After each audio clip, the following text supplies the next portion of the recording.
Hello viewers, welcome back to my channel. Today we are going to be looking at an interesting topic in research. And today we'll be looking at the process of building up research questions. Today we'll be looking at the process of building up research questions. Well, by way of definition, when we say research questions, these are templates that guide a researcher to achieve the objectives of the study.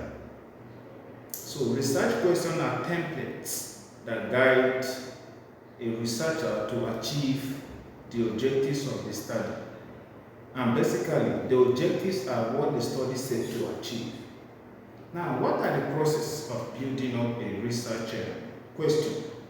Number one, you need to start with simple questions. And what are simple questions? A simple question is that question that has one stem and one topic. For example, when we say, who drove the train? Who drove the train? Now, who is the stem, drove the train is the topic. So you can see that in this case, your topic has one stem and one topic. Now, the second rule is use action questions. And asking questions are questions that makes people to answer your questions. They are questions that prompt people.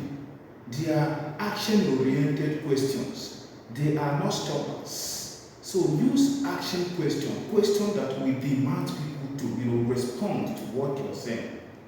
And questions like should, could, should be avoided because these are stoppers. They are simply yes or no answers that such question can provide. So avoid such question, but use action questions. Now, these are questions that are action-oriented, demanding some activities on your part. The third rule is use active questions. And what are active questions?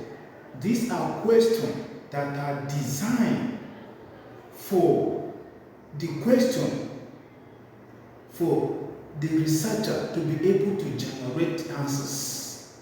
Now, you start your question with active question, and then make sure that the question we have to kind of measure some of the values that you are going to capture in your research topic. The third rule is do not elicit opinions. When you're asking questions, ask questions that are based on facts. A statement declaring a fact. For example, speeding buses have an effect on accident. Now, this requires no action. But when you say what is the relationship between speed and accident, and it demands answer. So ask questions that could probably provide or generate answer in the course of your study. Now, the fifth rule is avoid inactive verbs. When you are establishing your research question, avoid inactive verbs. What are inactive verbs? Inactive verbs are dull expressions that will not actually provide substantial answers to your research question. And what are inactive verbs? Do not start your question with does, do, could, should. These are inactive verbs and they will not provide result. They are stoppers. They are questions that you can answer yes or no. And so what? What becomes the outcome of the research? Remember that research you are trying to investigate. And research questions are going to give you, they are kickers, kicking you into the study. And they should be able to, give you answers. You should be able to get answers to such questions. So avoid inactive verbs. Verbs like could, should, does, do. Don't start your question with this kind of inactive verbs. Now, what is the fifth rule? Start your research question with active verbs. And active verbs are verbs that actually, makes your respondent to provide facts, to give you, opinion on questions that you are trying to, investigate or establish. Now, when you are asking questions, such active verb questions start with what. For example, let's look at this topic. Analysis of online version of 3 leading newspapers in Nigeria on just crisis, a framing theory perspective.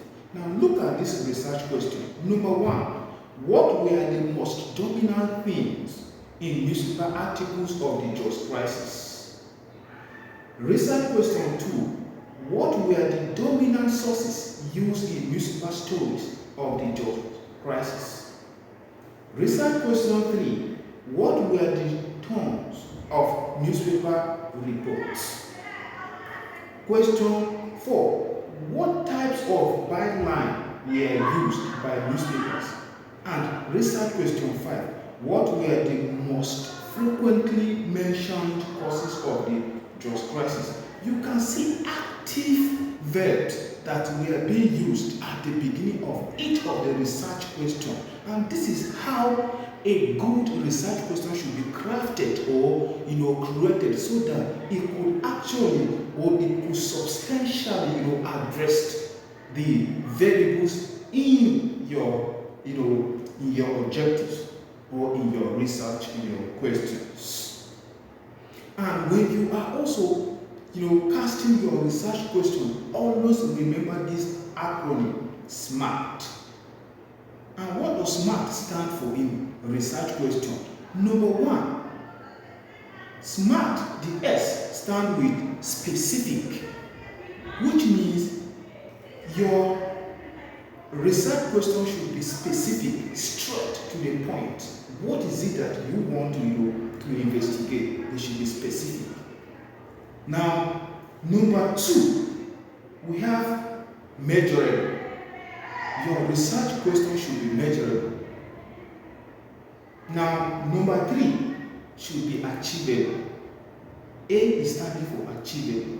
Then number 4, R is standing for relevant. They should be relevant. And then T is standing for time bound. So in casting your research question, always remember this acronym SMART. Look at it. S stand with what? Specific. M stand with measurable. A stand with achievable. R stand for relevant. And T stand for time bound. So once you locate your research question within this SMART formula, you can get good research questions that can address the specific variables that you are trying to interrogate in your research. So thank you very much, and I hope you were able to take 1 or 2 things in the cast of disturbing our today's topic. So thank you very much, and hope to see you next time. Bye bye for now.